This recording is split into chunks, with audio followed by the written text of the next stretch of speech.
G'day, I'm Adam David Collins, the author of Jewel of the Stars, and today I have a new toy to show you. Now, in addition to being an author, I'm also a computer programmer during my day job, so I do quite a lot of typing.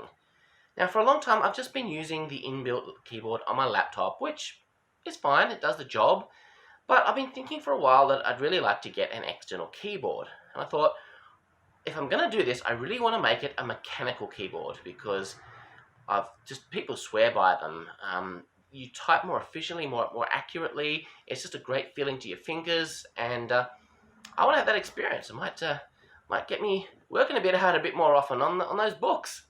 So the one that I've chosen is the Logitech G512 Carbon. Well, I'm raring to rip into this and show it to you, but I can't actually do it quite yet because technically this is going to be my Father's Day present. So I should do the right thing and let my kids wrap it up and give it to me on Sunday. So I'll see you Sunday. Here it is.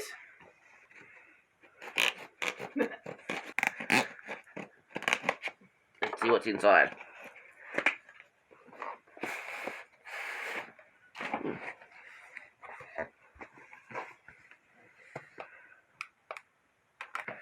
Cables are in there.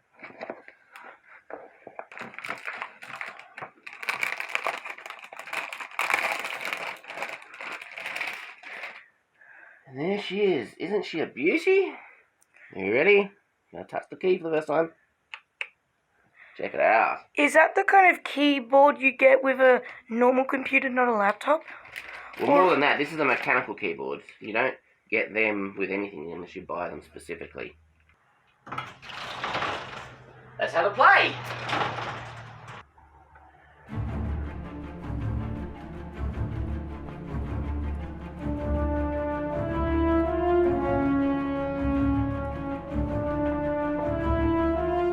Now this is interesting.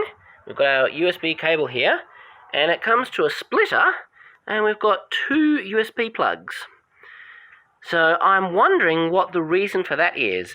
So this little image on the very limited instructions suggests that you need to plug both of the USB plugs into the machine. Now the keyboard does have lots of fancy lights and stuff on the buttons, so maybe it needs the extra plug to separate data and power or something, but that seems unlikely because the USB protocol is used for both data and power. But the keyboard does have USB pass-through, so if it is actually taking two of the ports on your computer, you kind of get one back because you can plug stuff directly into the keyboard. Anyway, it's got some nice bit of heft to it. It's very solid. So let's plug it in and see what we can do with it.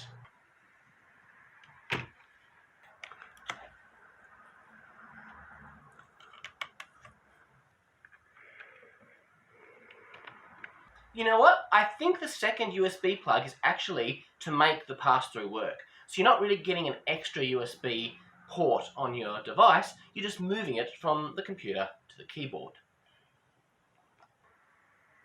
Oh, colours! Fancy.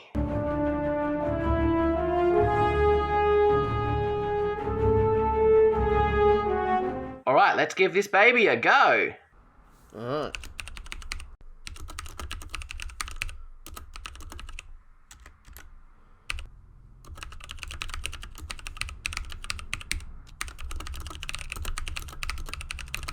Just listen to that clack of the keys, eh?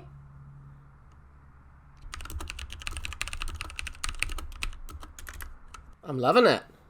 Another thing I really like about this keyboard is it's got the proper layout, you know, back from the old XT DOS days. Where you've got your arrow keys down here, you've got the proper layout of your home and insert, page up, page down, all that kind of stuff.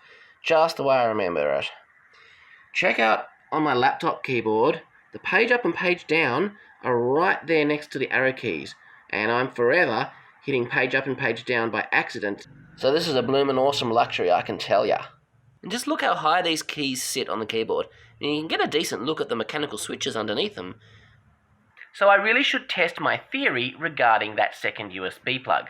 I've put the dongle for my wireless mouse into the pass-through port on the keyboard.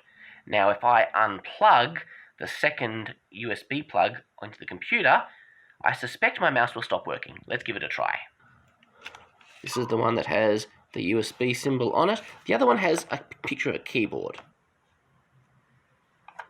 The mouse cursor is not moving. Okay, so that confirms the purpose of the two plugs. The one is for the keyboard, the other is for the USB pass-through. One interesting thing here, we've got a little indicator light for the caps lock, and there's one that says G. There appears to be nothing for the num lock. So there is no visual indication that I can see to tell you whether num lock is on or not, which is interesting. I'm not sure what the G stands for. Puts it in gaming mode or something? I don't know. I'm not sure what that would mean. The only shortcoming that I can really see here at all, and this has nothing to do with the keyboard, is that there's no real instruction manual come with it. Now, I know, men don't read instructions. Well, I'm a man who reads instructions, okay? And I like to know how things work, and I'm sure there's a manual on the internet somewhere, and it's not going to be hard to find and download it. So, yeah, not a big deal.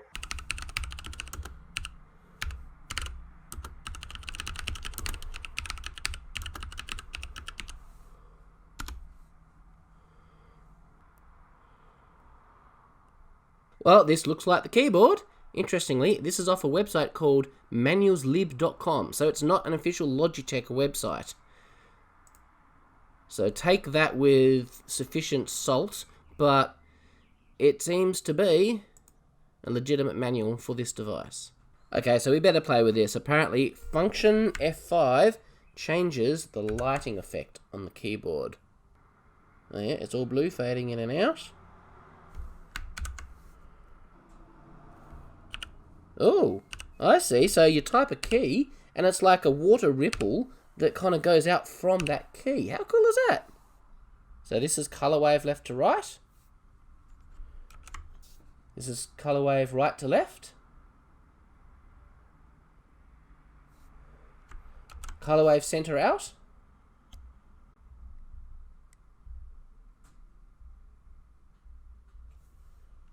Breathing.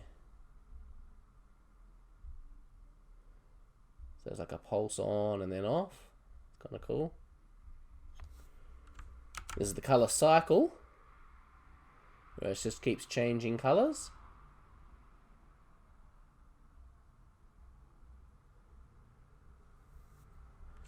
And then this is the most fun, of course. This is the ripple.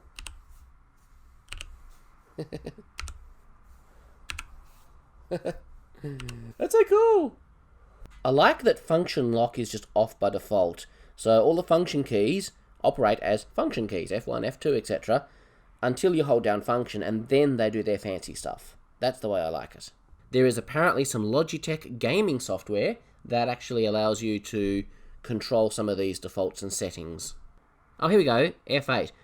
Toggle game mode by default. Game mode disables the window key. Advanced settings are available. It disables the window key. I wonder why you would want that. I'm not a huge PC gamer. I play the old point-and-click adventure games and Civilization, so I'm not really in the know, but I'm sure hardcore gamers who do like action games would probably have a reason why they'd want to disable the Windows key. Okay, well, this is really cool, and I am really happy with this keyboard. I'm loving it already, and I'm sure I'll have a lot of happy hours typing away on it. So, I guess now, got no excuse, I've got to get some great books out there, don't I? Let's see what I can do.